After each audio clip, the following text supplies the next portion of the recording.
The atmosphere inside the House hearing chamber in Washington, D.C., simmered like an overpressurized kettle. Television spotlights blazed down on Representative Jasmine Crockett as she squared off against a staunch Trump surrogate defending the former president's immigration agenda. Lenses swept the room. Journalists scratched furiously in notebooks, and spectators held their collective breath while Weber proclaimed mass deportations, America's protective armor. Crockett's eyes flashed. She sprang to her feet, her voice forged to a razor edge. "You're backing a man who rips families apart and squanders public funds like it's a casino," she snapped. "If I chaired oversight, he would finally face justice." Pandemonium erupted. Weber barked, "That's a threat!" Boos collided with applause. Cameras zoomed on Crockett's resolute, unflinching face. Her call for legal accountability was instantly recast as a spear hurled at Trump. Moments later, Trump's rejoinder would make her words feel like a trap. Before plunging in, drop a comment telling us where you're watching from, and hit subscribe so you never miss breaking stories. Miami's outdoor stage blazed beneath festival bright lights, MAGA banners rolling like a crimson tide. Donald Trump, white shirt casually undone at the collar, approached the mic amid thunderous cheers as "God Bless the USA" boomed. Barely hours after Crockett's hearing, he twisted her remarks into political dynamite. "They want to muzzle me," he thundered, stabbing a finger toward the sea of supporters. "Crockett thinks she can threaten me? Threaten you? Never!" Roars erupted, phones lifted to capture every blistering second for the internet. Earlier, inside Fox News studios in New York, Trump faced Sean Hannity beneath lights that gleamed. Off his blonde coif and scarlet tie, Hannity, voice dripping indignation, began. "Representative Crockett publicly threatened you on national television. What do you make of that, Mr. President?" Trump leaned in, smug grin spreading. "Typical Democrat. Panicked, hostile, clueless. When ideas fail, they reach for threats." Hannity fanned the flames. "Is this their big plan to crush MAGA?" Trump's eyes chilled. "They'll fail. The American people stand with me." A split screen replayed Crockett's outburst, editors darkening her eyes for dramatic fury. In Crockett's Capitol Hill office, stacks of documents formed walls amid incessant ringing phones. Aide Theo Lambert, sleeves rolled, pointed at his laptop. "Fox has run 3 segments on you this hour. Newsmax labels you an agitator. We're bleeding support." Crockett, gray blazer draped over weary shoulders, pinched her brow. "I never threatened him, Theo. I demanded justice," he sighed. "Trump isn't giving them a moment to notice. He's rewriting the script." Pressure mounted inside House corridors. Moderate Democrat Frank Waller of Michigan cornered her, voice soft but grave. "Jasmine, you've stirred a hornet's nest. Swing voters are bolting. You must retract, at least reframe." Crockett folded her arms. "Retract? Let Trump roam unchecked? You know what he's done with immigration budgets?" Waller shook his head. "This isn't morality, it's elections." He walked away, leaving her alone among cold marble columns. Dallas protesters assembled outside her district office, hand-painted placards reading, "Apologize or resign." A middle-aged man in a bright MAGA cap bellowed through a megaphone, "No threats in Congress."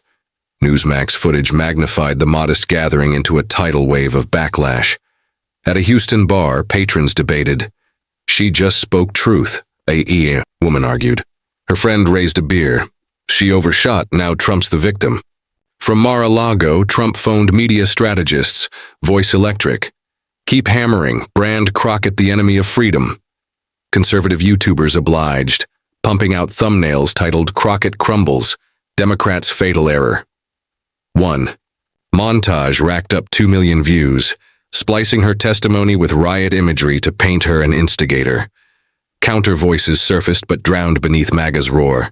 Watching a Newsmax interview where Trump chuckled, "She's digging her own grave," Crockett clicked off the TV like slamming a door. "They refuse to hear me." Theo tried rallying her. "You still have believers."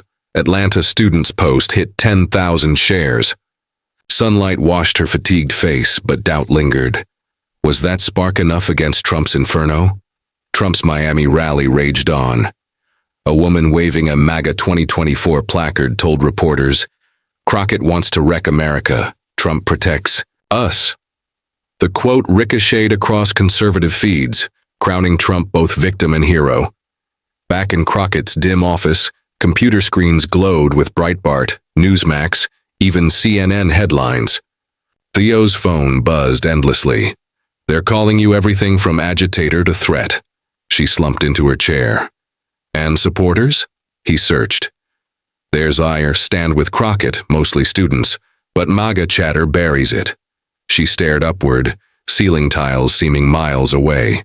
Unable to stall momentum, she scheduled a press conference at Langston Hughes Community Center.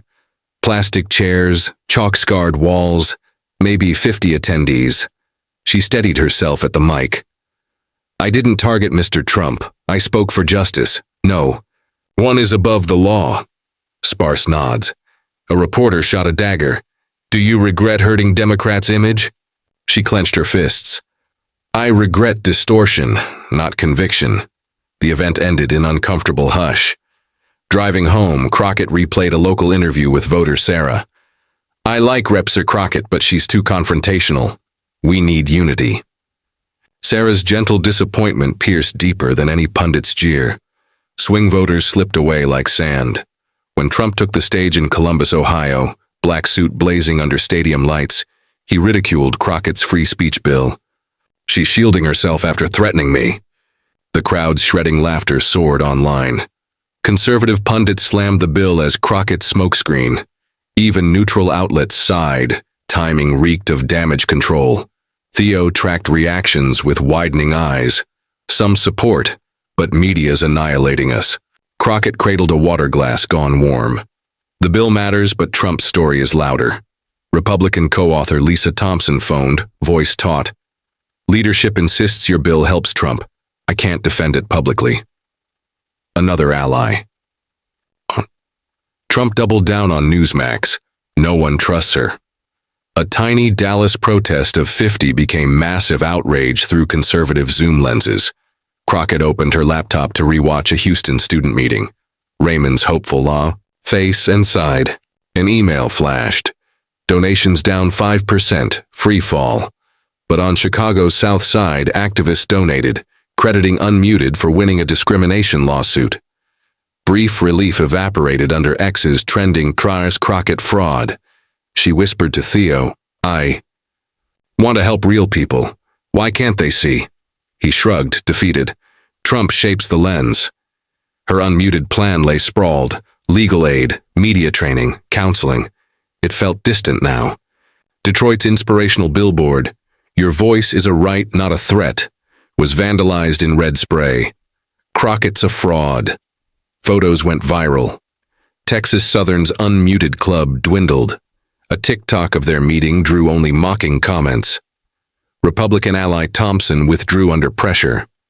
Federalist headlines sneered. Unmuted, Crockett's cynical PR fix.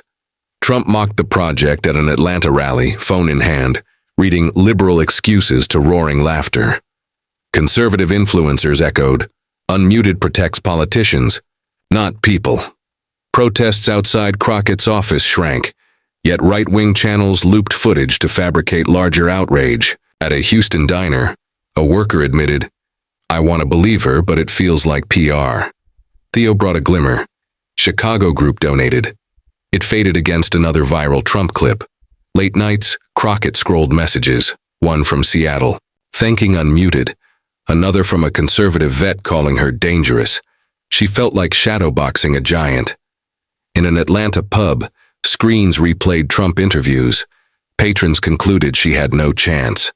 A Milwaukee teen proudly posed by an Unmuted sign, her TikTok buried by MAGA content within hours. Seeking solace, Crockett drove Louisiana back roads toward her mother Marietta's wood frame home. The aroma of red bean soup greeted her. "You look like you went 12 rounds, Marietta said, ladling soup. Crockett confessed, "They only see Trump's spin." Marietta recalled speaking up against wage theft decades ago and being ostracized. "I wanted to quit but stayed. Someone had to." She produced a childhood letter. I want to be a lawyer to help good people. Tears welled. A phone buzz interrupted. A 14-year-old from Omaha wrote, "You make me braver." Marietta squeezed her daughter's hand. "You don't have to. Beat Trump. Just reach hearts like that." Even as Trump declared triumph at a San Antonio rally, "Crockett's lost. We've won." Marietta's words glimmered. Yet polls showed her trailing ahead of 2026. In her Dallas office, she opened the laptop to an activist's note. "Unmuted tried. The world isn't ready." She sighed, reading a centrist's post. "Good aims, bad timing. Trump's too. Strong." Under dim lamplight, she clutched Marietta's handkerchief embroidered "Resilient." Though defeated, her eyes still held fire. She tweeted, "Despite setbacks, I'll speak for the unheard." Hundreds liked it, an ember against Trump's roaring blaze. Outside, moonlit Dallas streets saw a small group clutching "Thank You Jasmine" signs, their voices faint beneath the MAGA crescendo. In Florida, Trump ended another rally basking in bright spotlights, the image of victory etched on every screen. Crockett switched off her desk lamp, stepping into the night, bruised but unbroken, Marietta's words echoing, "You don't have to win today, just keep fighting."